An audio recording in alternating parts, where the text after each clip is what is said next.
Arone Vreed wie in Museum Belvedere in Oranjewoud een debat over de vraag of musea een zekere verantwoordelijkheid hebben naar de regionale kunst. Maar dat ze bijgelijk zo'n podium bieden aan regionale kunstners. Nou, op zich is dat wel een nieuwsgierige vraag, want zo wordt het Grijzer Museum bijgelijk verweten dat ze helemaal niks docht aan Grijzer kunstners. Nou, over dat debat en de menings aanst wat meer. Ik zal hem eerst vertellen wat we oors nog in het programma hebben. Gerrit Haaksma en Anke Bielsma spelen voor de 100ste keer het stuk Credo voor Alverre volle zeel. Christine Boomsma presenteert haar nijste bennenboek Watergeheimen op de Waadzee. En Jan Reus schildert de kleuren, maar ik het lood van de brekken bij Oordekeer. Maar we gaan eerst naar het theater. Wils landelijk renommeerde theatercelskippen somtijden voor oorlogsmannen in een hiestekop stenen te spelen, hebben zij de zelen altijd vol. Anke Bielsma en Gerrit Haaksma die spelen het stuk Credo van Gerrit Breedler verleden week voor de 100ste keer. En dat is een goed jaar na de première. Hoe kan het dat de stoelen amper aan te slepen binnen als zij met dit stuk ergens in het dorp Delstrieken? Annette Huisman die ging naar die 100ste voorstelling. Dag juffrouw. Goeie. Maar Jerry, kan jou mij misschien ook even helpen? Ja, denk het wel. Nou maar Jerry, ik zie je eigenlijk de heer Haaksma. Hij zou je wijze hier zijn, ik hiet hem eens mijn skillen. Ik bedoel dus Haaksma van Café de Boentebok en ik kleo die man met je wijze de kastelein. Ja, hij maakt er wel wijs, hè? Dat ben ik best. In zijn parallelle leven is Gerrit Haaksma ook echt kastelein van de Boentebok in Liusses. Daar begon ik de triomf van het vorige stuk, Catharsis. En nu binnen ze alle weken 3 of 4 keer op een paard. Wat begon als een toneelstuk in een plaatselijke kroeg is uitgegroeid tot een onderneming met echte banen. We skip the light fandango. Hij jong de 100ste keer. Van dit de 6e keer in de Kromme Knelles is in Akken. 100ste alweer. Ja, mooi hè? En na een week maar weer nog een keer heen. En ze willen na december nog een keer. Ik geloof dat het een soort ziekte is. Ja, zo'n idee had ik wel eens. Ja. Ja, we hebben wel meer kroegen, hè? Dus ja, we 4 of 5 keer zitten. Ja. En natuurlijk de Boentebok in Lius, dus we hebben wel tientallen keren zitten. Ja. Had je gedacht dat er geen einde aan zou komen? Maar wat is correct de lol van een stuk meer dan 100 keer spelen? Ja, dit is nou de lol van. Dit is alle jong wel al. Ja. Dus alle jongen werden uitdagen om die mensen daar te krijgen wat Jozef graag hadden. Ja, die producten van de Friese cultuurmakers. Hè? Anke en Gerrit spelen in het stuk ik Anke en Gerrit. Caféhouders van 3 keer hier de Boentebok.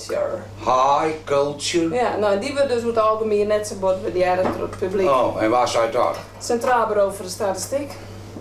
Nou, weet wel samen Catharsis en 100 keer doen we wel zo wat aan. Nou, ik zeg nu het wel niet. Op laatst had die personage die had wel gewoon, hè? Correct als in het vorige stuk spelen Gerrit en Anke Marsintwaan een hele parade van rollen. Dit is Omroep Friesland, vrouw. Wat is je? Dit is Bianca Verslageringen. Nou, het vuur in mijn sloppen en de vlam in mijn doos. Dit is Strikwerde. Het vloeide met pen als honing uit de bloem en als water uit één bron. Geweldig, hè? Dit is Lutske. Ze klikt je misschien wel wat onnozel, maar ik ben vast net dom. Nou, dan gaan we Anke zelf nog in, die komt geen prukken. Maar laten we Pietje, de fiscusvrouw van Peerses, vooral net vergeten. Maar met me leert compassie en consideratie, jongens komt het hier op de kop verkeerd. En Rutmer, alias Rudy C., the only gay in the village, die het zo graag toneelspelen wil. In een meidtijd van mijn lippen, hè? Ja, ik Maar ze saai Nee, nou, het is net saai. Het is vrij druk, hè? Ja, het is net zo saai, dat valt best af.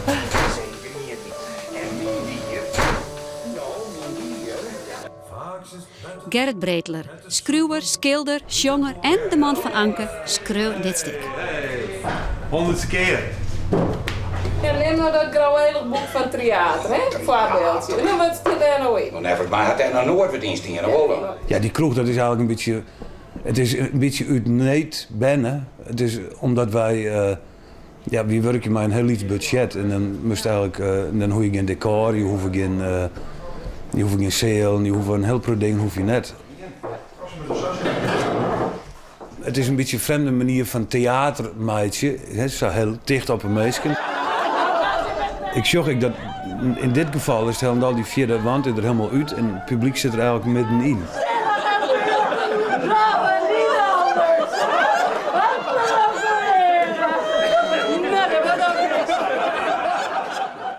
Ja, dus nee, dat kennen hij net. Dan kiest hij nergens achter verschoeien. Speelt het fijn? Ja, dat speelt heel fijn. Zo'n podium zit en je niet in regen, het was regen en dan ben je vertrokken. Ja. En dan kun je even een onderuit zien, je kan even maar... Ja, ik vind het heel mooi theater zijn. De eerste keer gaat het over de landbouw en de visserij en nu gaat het over de secularisatie in de zorg. Dominee Strikwarda is maar emeritaat en nu klust hij bij als duvelsk manager in de zorg. Puur commercieel en zonder gewissen, want ja, de ethiek speelt geen enkele rol meer. Luister, wat heeft de zorg daar nu ineens mee te maken? Omdat zo'n oud mens van een keukentrapje viel, ach, ben je toch gek? En die arme Pietje is daar de dupe van. Uw man bereidde de hele Ja. boel van keukenstrapje voor. Wat zeist. Ja, nou ben ik er vanzelf weer gelaat, maar jongen, het rapje is alweer een feestje op zee.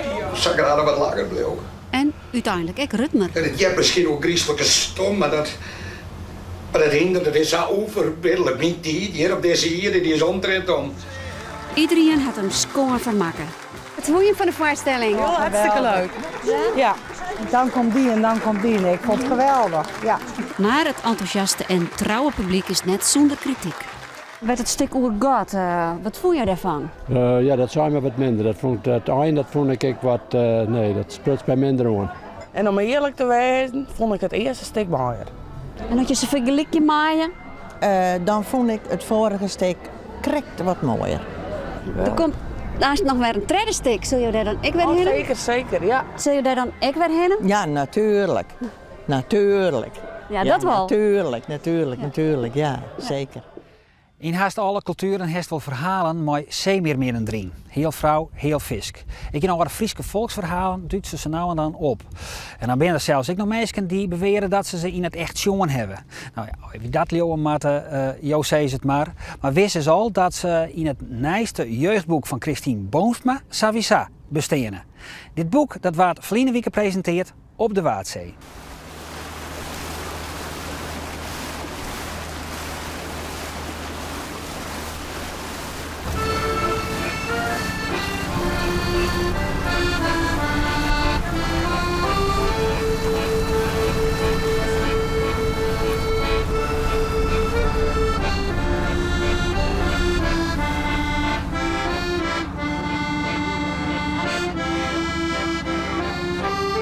Deze vis in de nacht van zondag op maandag, liggend in zijn bedstee, heeft een slechte nacht. Hij droomt. De volgende morgen, als hij de deurtjes open doet van de bedstee, stapt hij met de verkeerde been uit bed met het linkerpootje in de volle pispot. Dan ben je onmiddellijk wakker. Het jacht was groot en wit en onfatsoenlijk luxe. Gepoetste zilveren reilingen, een grote kajuit, een lange punt die trots in het water stak.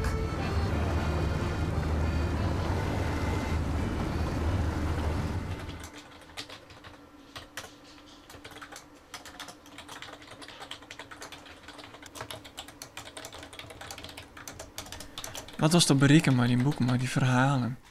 Het eerste is mooie verhalen vertellen. Mensen meenemen. Dromen litten. Het tweede is echte verhalen schreeuwen. Ik wil dat mijn personages, mijn karakters, dat die echt binnen.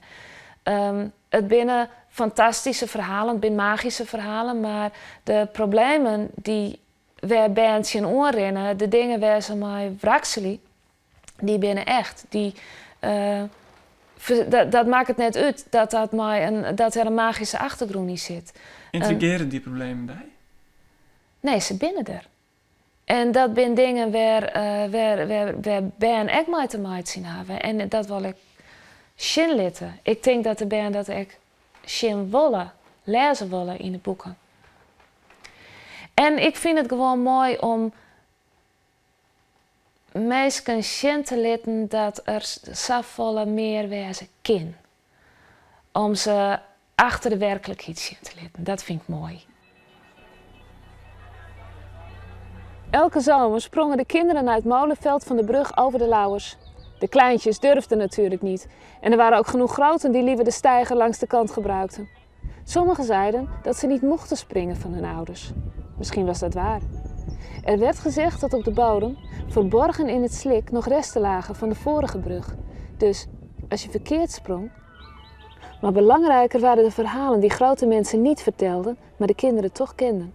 Dat er iets leefde op de bodem van de Lauwers. Iets dat niemand ooit zag, maar dat je voelde. Soms. Dit is toch het begin van mijn boek. Het plak waar de band uit dit dorp elke simmer bij elkaar komen, waar ze van de bregen afspringen. En dat is gewoon een mooi barn wat je in een hele soort plakken in het noorden waarom sjuggen. Dat die band, die binnen je te gerren. En ze testen elkaar maar zo stoer en zo mooi mogelijk van de bregen af te springen. Die jeugdcultuur, dat is mooi. Watergeheimen is Christine haar vierde boek.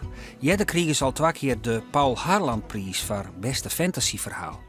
Haar werk wordt onder oren waarderen omdat zij in haar jeugdboeken net scruten is om dregere thema's om te snijden. Zij heeft de haatpersoon in Watergeheimen haar mem verlen. En dat verdriet speelt een wichtige rol. Dat zijn mensen is ek haar mem kwijt. En die wil ek haar mem weerom. En dat is iets waar Bouw en het zijn mensen elkaar in vinden. En dat is dan net de haatmoot van het verhaal. Het grote verhaal is gewoon dat avontuur dat Bouw belibbert. Maar daarachter luidt wel dat verlangen naar haar mem, die nooit weer weerom komt. Ik heb zelf, 6 jaar geleden heb ik borstkanker gehad. En dat lijkt het nou al jaar hartstikke goed. Het is dik 6 jaar geleden en het lijkt het erop dat ik er goed uit kan ben. Maar ik heb een hele soort nagedacht over hoe het wezen zou als mijn band geen mem meer hien. Dus in die zin komt dat net uit de lucht vallen. Daar heb ik gewoon nagedacht. Ja, dat is voldoening dat het in het boek een plakje krijgt, zo? Die gedachten daarover? Ja, dat wel. Ik denk dat ik het net eens dood hier om erover te schrijven, om dat te beschrijven als het net zo dicht bij mij lag. Want het is toch kwetsbaar. En het is iets heel, heel persoonlijks en heel emotioneels. En als je dat, alsof ik oors net het recht hoor hier, om die gedachten uit te werken. Daar gaat ze. Daar gaat ze. Ja? Ja, gaat ze? Daar gaat ze.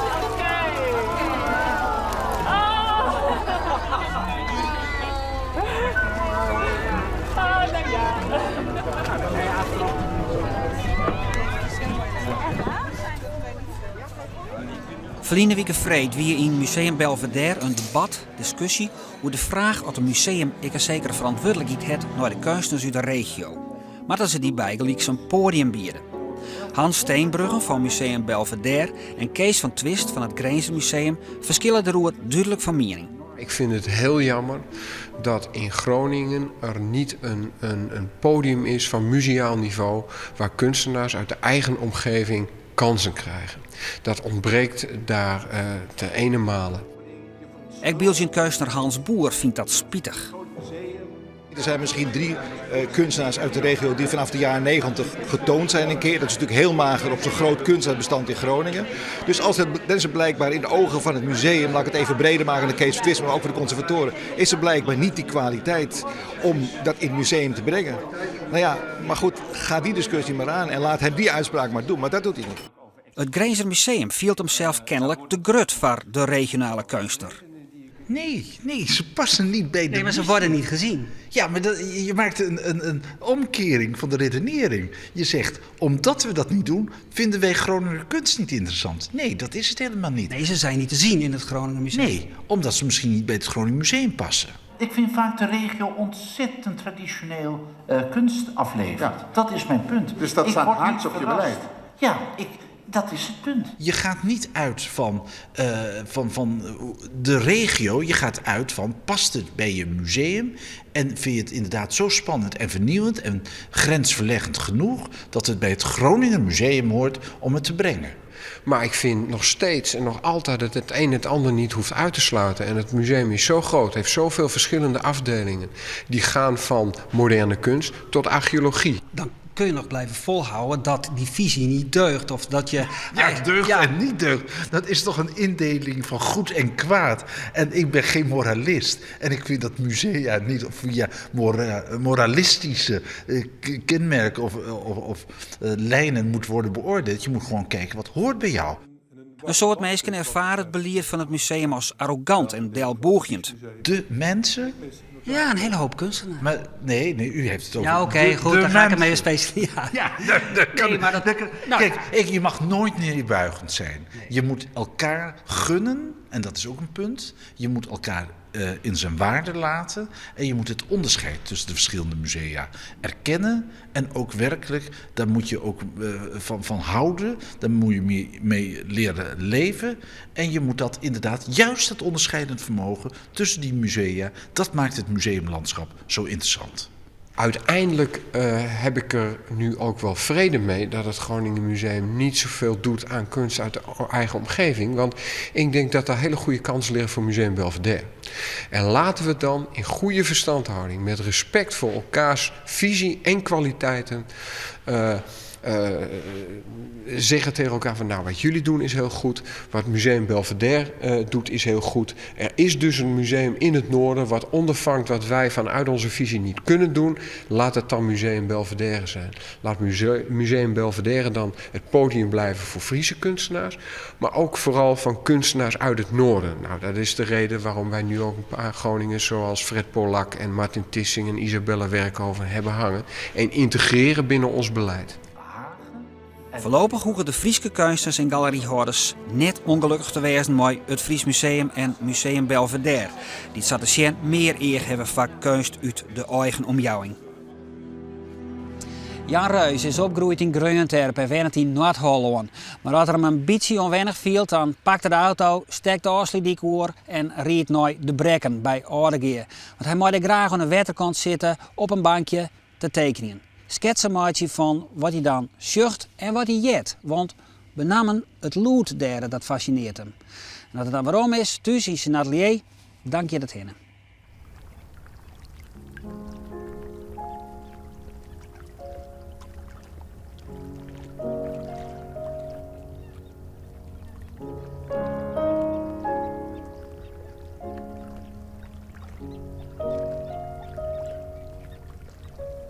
Ik kan al eindeloos genieten van een rietstengel waar het water omheen gaat. En dan zie je dat in tegenlicht. En dan zit ik er gewoon naar te kijken en dan zeg ik, hoe zit dat en wat voor kleuren gaan er doorheen?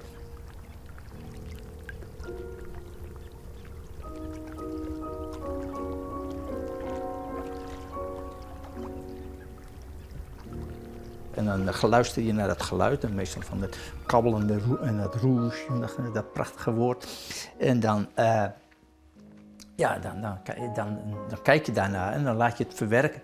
En soms een dag of 2 dagen daarna, dan komen de tekeningen los.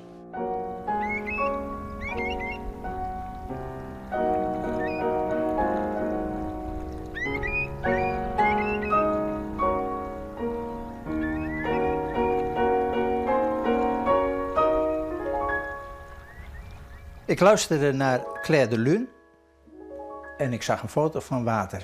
En die combinatie bracht mij terug waar ik vroeger altijd uren doorgebracht heb. En dat is de Oudegaardse Brekken. Ik zat daar als kind zijnde heel veel. En dat geluid dat kwam terug als een soort tijdmachine. En nadien ga ik regelmatig even kijken bij de Brekken. En nou, na jaren is het alsof ik weer terugkom op het honk waar ik vroeger als kind zijnde zat, via de muziek en via het geluid. Want geluid, maar ook geuren, dat heeft op een of andere manier toch heel veel invloed op mensen, meer dan ze denken.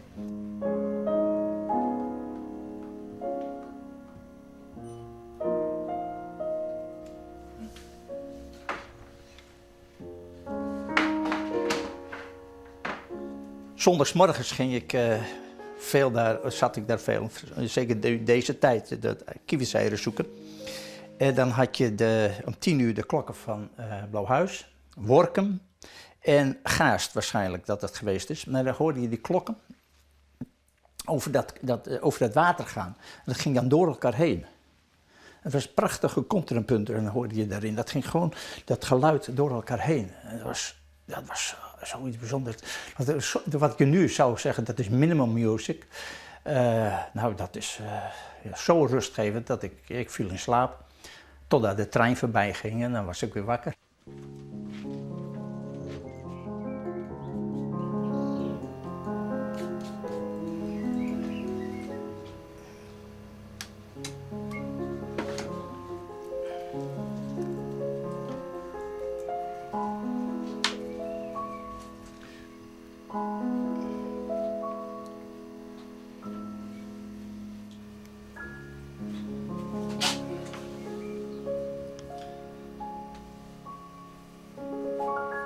Ik was een keer op een avond bij de Brekken en toen zag ik dat er ander weeropkomst was. En dat zie je aan de kleuren van de lucht, zie je dan dat er een verandering van weer is. Meestal is het 's avonds dan dat het een teken dat het de volgende dag mooi weer is. Maar ook dat geluid, dat is dan heel, dat gaat het is wat berustender. Het is een geladen geluid is het eigenlijk, heel berustend. En dan zie je die samenwerking tussen dat water en de lucht en dat geluid. Want het geluid en water heeft ook een beetje een overeenkomst. Het is allemaal golvend, vooral een stem. Dit is een stem bijna. Bijna een zangstem. Ja.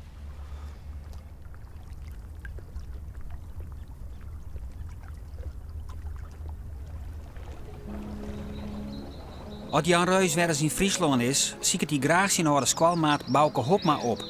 Die ik interesseer is in schilderkunst en de Brekken. Wat vindt hij van Jons werk? Het is voor mij wel, wat ik zei, wat spiritueel werk. Ja, dat zal aan een ander eerder zien dan... Ik zie toch iets spiritueel zien, hè, in het werk. Oh ja, ja iets wat loskomt van ieder, hè. Ja. Er zit inderdaad de galslag in, beweging, ritme, muziek. Nou, als je eens een stukje uitpakken zou. Klopt. Ik kijk soms naar één rietstengel. Ja, en dat kan ik nog wijzen. Of een paaltje. Ja, dat hij bij mij zei, het is een sledgejuist of een kronkeling in het landschap. Nou, daar kennen wij een soort met hem aan. Ja. Wij hoeven net te volgen. Ik vind het zelf een inspirerend landschap hier. En, het is eigenlijk helemaal skien hieromheen. Hè? Ja. Je ziet nergens een gebouw of een flat of een heel wies ding. En, dit is een landschap. Het is een puur landschap hier. Ja, een landschap voor fijnproevers. Ja, Bouke. Ik hoop dat ze bloot. Ja, ik hoop het ook. Ja. Het moet geen snake meer worden. Hè? Nee, maar je flats eromheen en niks ervan. Zo droogte. Nee, dan komen we weer terug bij de roots van vroeger.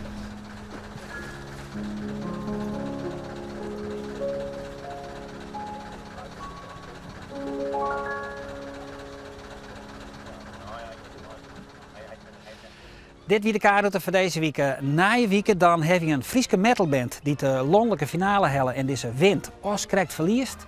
Het verhaal van Koos van der Sloot met zijn kunstwerken van uitblaasde ogen en een jonge acteur die zijn eigen stuk schreeuwt, produceert, acteert, regisseert en ik nog de kassen bemand. Hoe krijgt er het voor elkaar? Bedankt voor het zien en tot na je week.